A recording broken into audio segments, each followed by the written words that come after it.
Tila nagugas kamay po itong sina Senators Bam Aquino at Kiko Pangilinan. Ito'y matapos na sumanib nga, di ba, sa mayorya dyan po sa Senado, na kung saan inalon po sila ng mga batikos, lalo na po ng mga dilawan at kakamping.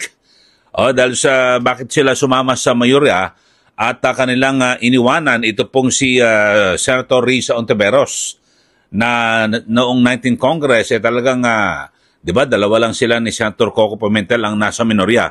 At yung pagpasok ng dalawa sa Senado ay inaasahan na madadagdagan po ng kakampi. Ito pong si Senator Ontiveros. Pero ang nangyari po ay wala ho, lumipat po sa mayorya. At ngayon ay tila naguhugas kamay at kumakambyo. Ito pong sina Senator Kiko Pangilinan at Senator Bam Aquino. Sa ngayon ay bigla silang naghain.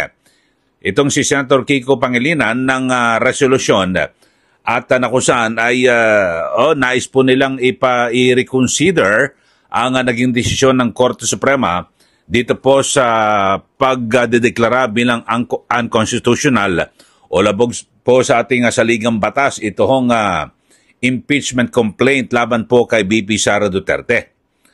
At si Senator Kiko Pangilinan ang sinasabing di umano'y ponente at gumawa ng draft resolution. At sa ngayon ay 4 na ang pumirma.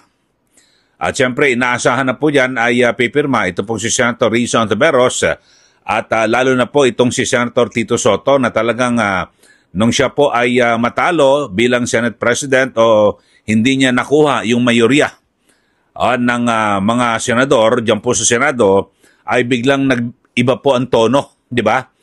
Noong pagkatapos po ng election, yung tono ho ni Senator Tito Soto talagang ang natatandaan ko kayo kung matatandaan nyo, ang sabi niya pa ay parang tila kumakampi pa ho kay BP Sara nasabi niya, nako, mukhang hindi tatawid o hindi dapat tumawid from 19th Congress to 20th Congress ang impeachment. Na parang nagpaparamdam na siya po ay parang kakampi ho ng mga Duterte. Kasi yun po, dahil sa, alam niyo naman sa Senado, may tinatawag na Duterte Black. Pero nung, siguro naramdaman niya ho na ito nga Duterte Black, 7 ho ito, ay nakuha na ni Senator Chis Escudero ang suporta at siguradong siya na muli ang may ahalal na Senate President. Bigla nagbago, kumambyo at naging anti-Duterte. So, yun ho mga kabayan, dapat kung anong paninindigan mo, wala kung sinong kakampihan mo o ano man, di ba? At dapat yun ang katotohanan. Pero dito balikan ho natin. Ito ay aking pananaw lamang. Dahil sa, alam nyo, nung sumapi sa mayorya, ito pong si Senator Kiko at Senator Bam, grabe ho yung mga batiko sa kanila, lalo na po sa social media, no? Na mga netizen, dahil sa, bakit sila sasama sa mayorya, iniwan nila si Senator Risa. Kasi sa majority ay makakasalamuhan po nila yung tinatawag na Duterte Black. At syempre, di ba, ang parang naging alegasyon o tatak kay Senate President Chis Escudero ay kampe sa mga Duterte, lalo na po dito kay BP Sara Duterte. So, ganun po naging persepsyon. So, ito ho, meron pong resolusyon at 4 na po ang pumirma. Itong si Senator Bam Aquino, Senator Kiko Pangilinan, Senator Soto at Senator Risa. Ako ang tingin ko naman rito, nanguna ho si Senator Kiko, parang gustong magbangong puri para iparamdam sa mga dilawan kakamping, eto talagang kinokontra ko ngayon at gumagawa kami ng pamamaraan para mabaliktad ito hong naging desisyon ng Supreme Court at baka magbago ang isip ng Supreme Court. Ito, pakinggan ho natin itong report. A reconsideration of the Supreme Court's decision, which declared the impeachment complaint against Vice President Sara Duterte unconstitutional, is being sought in a resolution being routed among senators. Senator Kiko Pangilinan says he and 3 other senators have so far signed the draft resolution. The 3 others are Minority Leader Tito Soto and Senators Bam Aquino and Risa Ontiveros. Based on the two-page draft resolution, it is the Senate's position that a reconsideration by the Supreme Court of its ruling would reconcile the constitutional provisions on the Supreme Court's power of judicial review, the House of Representatives' power to initiate impeachment complaints, and the Senate's power to try and decide impeachment cases. It adds that the resolution would ensure that all powers are given proper effect, consistent with the entrenched principle of constitutional construction, which states that one constitutional provision should not negate the other. The draft cites the opinion of former Supreme Court Associate Justice Adolfo S. Ascuna that while the 97-page decision of the court in Duterte's case may be legally correct, it strikes him as supposedly grossly unfair. This because it rules the articles of impeachment adopted by the House of Representatives as violating the only one complaint within 1 year rule by crafting a new definition of what constitutes being initiated and applying it to a complaint adopted in reliance on its previous and then prevailing definition. The draft resolution notes the impeachment case of then Chief Justice Hilario Davida Jr., where the High Tribunal defined initiating an impeachment complaint as putting it in the order of business and referring it to a proper committee. The draft points out that this was not done to the 3 earlier complaints filed against Duterte.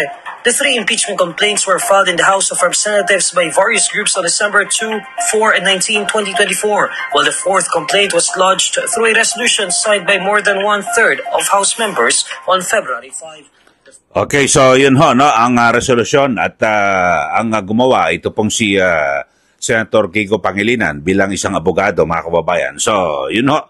At nais po nila na i-reconsidera at siguro pag-isipang muli ng Supreme Court na mabago po ang naging desisyon. Ang sinasabi ho nila kasi base po, kumuha rin po sila no, ng mga argumento at opinion ng ilang mga retiradong maestrado ng Korte Suprema at may binabanggit din ho sila na dapat kasi parang binago raw ng kasalukuyang Supreme Court yung definition dito po sa paghahain ng impeachment complaint. Dapat wag daw ngayon sa susunod na raw na kaso. Talaga naman. Marunong pa ho sila sa Supreme Court. Talagang ganun ho nagbabago ang definition katulad lang ho sa libel. Yung online libel, hindi na kinakailangan kulong pwede rin multa na lang So, ganun ho talaga at habang tumatakbo ang panahon, meron pong pagbabago. At importante ho dyan, nagdesisyon pong Supreme Court at unanimous po, 13, ni isa man ho, wala hong tumutol.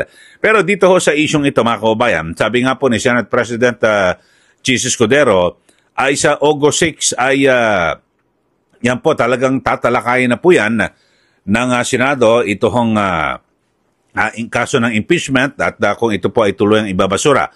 Sabi nga po ni SP Chis, bilang isang abogado, ay hindi niya raw papayagan na yan ay na hindi sundin.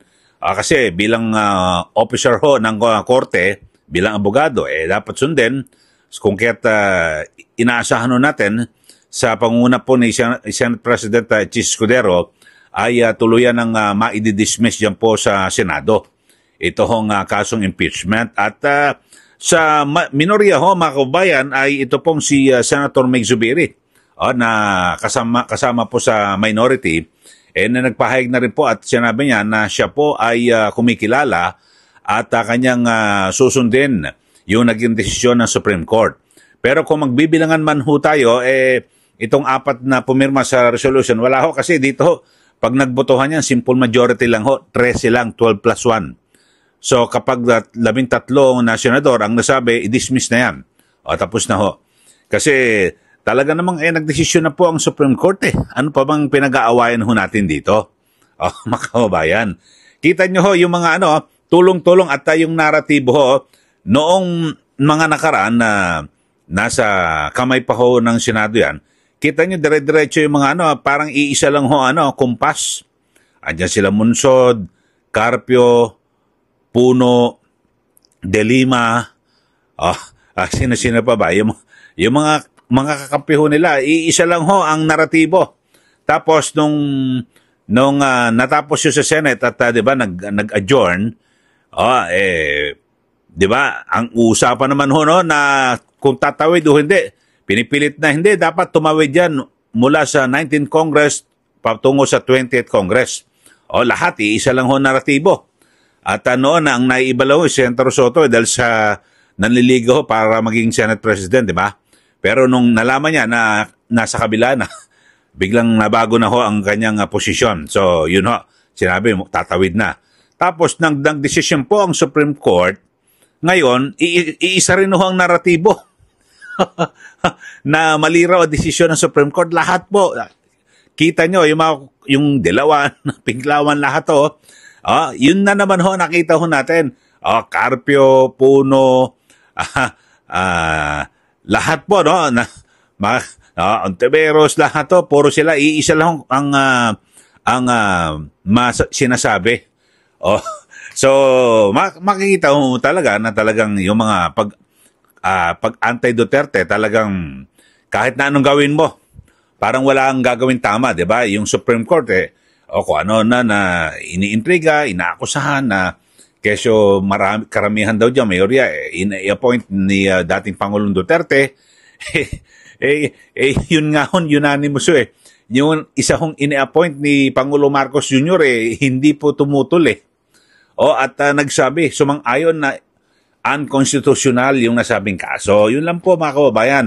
So, sumatotal sa ating mga viewers, yung issue ko rito, mukhang nagbabangong puri at naghugas kamay. Ito pong si Senator Kiko Pangilinan at Senator Bam Aquino, at para mapakalma yung kanilang mga kakamping at kadilawan, Pinklawan, na kung saan ay nag-alboroto, 'di ba, sa mga nakaraan nang sila po'y sumapi sa mayorya diyan po sa Senado, at siyempre sila po ngayon ay nakakuha ng malaking komite. Si Senator Kiko ay agriculture, si Senator Bam Aquino ay sa edukasyon. Yun po. So, bangong puri.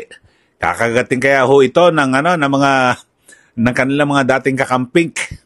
Kasi sa netizen talagang bumaha po, no? Naku, makikita siya pag nagbabasa ko lalo na sa Twitter.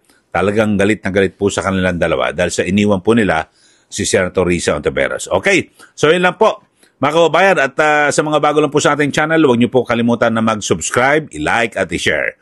Maraming salamat. Muli, ito po si Ka Eli. Magandang araw po sa ating lahat.